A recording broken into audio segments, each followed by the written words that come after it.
There are two types of fiberglass tape wrapping machines in the market. The first one is the most known as planetary wrapping machine, which you can see the left picture.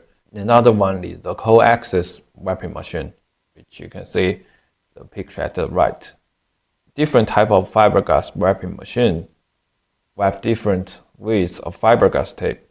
For instance, the planetary wrapping machine works best with narrow tapes, usually about 50 to 60 millimeters wide. Meanwhile, the co-axis wrapping machine can handle wider tapes for around 90 millimeters up to 360 millimeters. The gaps, overlaps is one of the important problems that planetary wrapping machine has. If there's a space or overlap, it will impact the entire TCP pressure performance. Linear identification can be used by checking the interspace between wrapped glass fiber tape. If the interspace between each wrapped fiberglass tape is large but even, or each fiberglass tape overlapped after the wrapping process, uneven interspace between wrapped fiberglass tape happened.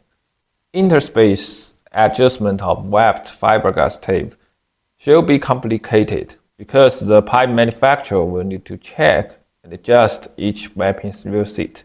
Uneven wrapped fiberglass tape has a potential influence for the TCP pipe body. You can also find the irregular traces on the TCP overlayer.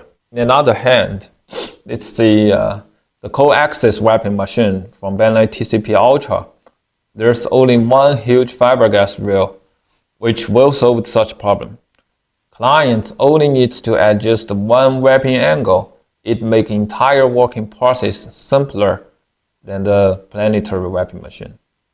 On the other hand, single reel of wrapping machine is allowed to contain more fiberglass tape and wider fiberglass tape.